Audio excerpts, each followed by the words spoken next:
In terms of band theory, what is the difference between a conductor and a insulator? Second है between a conductor and a semiconductor. तो आइए इस answer को हम देखते हैं. हेलो एवरीवन, आज हम सॉलिड्स की इलेक्ट्रिकल प्रॉपर्टीज की बात करते हैं. तो हम यहाँ पे सॉलिड्स में हम डिस्कस करेंगे एलिमेंटल को. तो जो हमारे एलिमेंटल सॉलिड हैं उनकी इलेक्ट्रिकल प्रॉपर्टीज को हम यहाँ पे डिस्कस करेंगे. तो एलिमेंट में बहुत सारे एलिमेंट जो है वो कंडक्टर होते हैं, कुछ एलिमेंट जो है वो इंसुलेटर होते हैं और कुछ एलिमेंट जो है वो सेमीकंडक्टर होते हैं.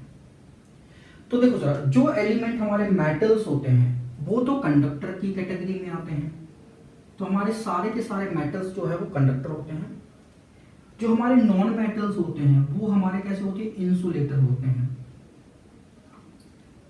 और जो हमारे मेटलॉइड्स होते हैं, ठीक है, मेटलॉइड्स में आपका सिलिकॉन एंड जर्मेनियम आएगा. तो सिलिकॉन और जर्मेनियम हमारे सेमीकंडक्टर होते हैं, नॉन मेटल हमारे इंसुलेटर और मेटल्स हमारे कंडक्टर होते हैं. अब क्वेश्चन ये आता है कि मेटल्स जो है वो कंडक्टर क्यों होते हैं, सिलिकॉन जर्मेनियम सेमीकंडक्टर की कैटेगरी में क्यों आते हैं और नॉन मेटल्स हमारे इंसुलेटर क्यों होते हैं. तो देखो सर, हम यहाँ पे एक एग्जांपल ले लेते हैं मैग्नीशियम का. एटॉमिक नंबर होता है 12, कॉन्फ़िगरेशन होगा 282. तो इसका स्ट्रक्चर बना देते हैं. तो ये हो गया हमारा न्यूक्लियस. ये फर्स्ट सेल में 2 इलेक्ट्रॉन है, सेकेंड सेल में 8 इलेक्ट्रॉन है और थर्ड सेल में जो है वो 2 इलेक्ट्रॉन है. तो आपको पता है कि जो इलेक्ट्रॉन न्यूक्लियस से दूर रहेंगे उनका और न्यूक्लियस के बीच अट्रैक्शन फोर्स कम रहेगा. तो सबसे ज्यादा अट्रैक्शन फोर्स कहाँ रहेगा, इसके और इसके बीच. फिर कहाँ रहेगा, इसके इनके बीच. फिर कहाँ रहेगा, इसके इसके बीच. तो जो हमारे बैलेंस इलेक्ट्रॉन होते हैं, जो आउटर सेल के इलेक्ट्रॉन होते हैं, वो न्यूक्लियस से लूजली हेल्डेड होते हैं. मतलब बैलेंस इलेक्ट्रॉन और न्यूक्लियस के बीच अट्रैक्शन फोर्स जो है वो सबसे कम होता है. तो देखो जरा, बैलेंस इलेक्ट्रॉन की जो एनर्जी है उसको हमने बैलेंस बैंड बोला. जब बैलेंस इलेक्ट्रॉन जो है वो कंडक्शन बैंड में शिफ्ट हो जाते हैं, कंडक्शन बैंड में चले जाते हैं, तो वो सॉलिड जो है वो इलेक्ट्रिसिटी को कंडक्ट करने लगता है. तो जो हमारे मेटल्स होते हैं उनके बैलेंस इलेक्ट्रॉन जो है वो इलेक्ट्रिक फील्ड लगाने पे, इलेक्ट्रिक फील्ड अप्लाई करने पे बैलेंस इलेक्ट्रॉन कहाँ चले जाते हैं, कंडक्शन बैंड में चले जाते हैं. जिस कारण मेटल्स हमारे कैसे होते हैं, इलेक्ट्रिसिटी के कंडक्टर होते हैं. तो चूंकि बैलेंस बैंड और कंडक्शन बैंड की एनर्जी में डिफरेंस बहुत कम है या एकदम ना के बराबर है, ये दोनों बैंड क्या है, आपस में ओवरलैप कर रहे हैं, तो इनकी एनर्जी में डिफरेंस ऑलमोस्ट जीरो है, आप ये मान लो. तो ये इजिली जो है वो बैलेंस इलेक्ट्रॉन जो है कंडक्शन बैंड में शिफ्ट हो जाते हैं, जिससे हमारे मेटल्स तो इलेक्ट्रिसिटी को कंडक्ट करते हैं.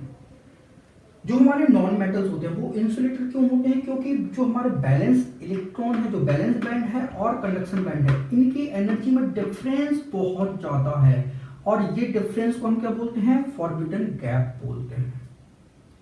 तो चूंकि एनर्जी में डिफरेंस बहुत ज्यादा, तो इलेक्ट्रिक फील्ड लगाने पे ये गैप जो है वो फिल नहीं हो पाता. मतलब बैलेंस इलेक्ट्रॉन जो है वो जंप करके कंडक्शन बैंड पर नहीं पहुंच पाते. आप इसको हीट भी करोगे तो भी बैलेंस इलेक्ट्रॉन जो है वो कंडक्शन बैंड में नहीं पहुंच पाते. इस कारण हमारे नॉन मेटल्स कैसे होते हैं, वो इंसुलेटर होते हैं, नॉन कंडक्टर होते हैं. फिर सेमीकंडक्टर की बात करते हैं.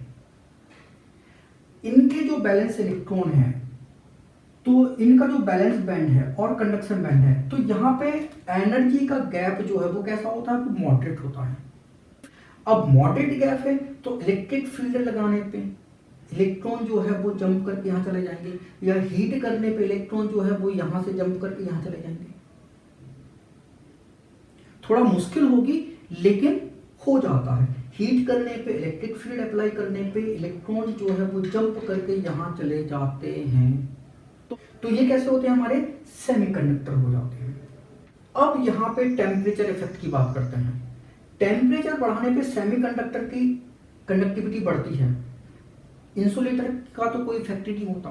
क्यों? क्योंकि इलेक्ट्रॉन जो है वो बैलेंस सेल के इलेक्ट्रॉन, जब बैलेंस बैंड के इलेक्ट्रॉन जो है वो कंडक्शन बैंड में पहुंच ही नहीं पाते, तो यहाँ पे तो टेम्परेचर को कोई इफेक्ट नहीं होगा। यहाँ पे टेम्परेचर बढ़ाने पे कंडक्टिविटी बढ़ती है, और मेटल्स में उल्टा होता है, टेम्परेचर बढ़ाओगे तो कंडक्टिविटी डिक्रीज हो जाती है। रीजन क्या है?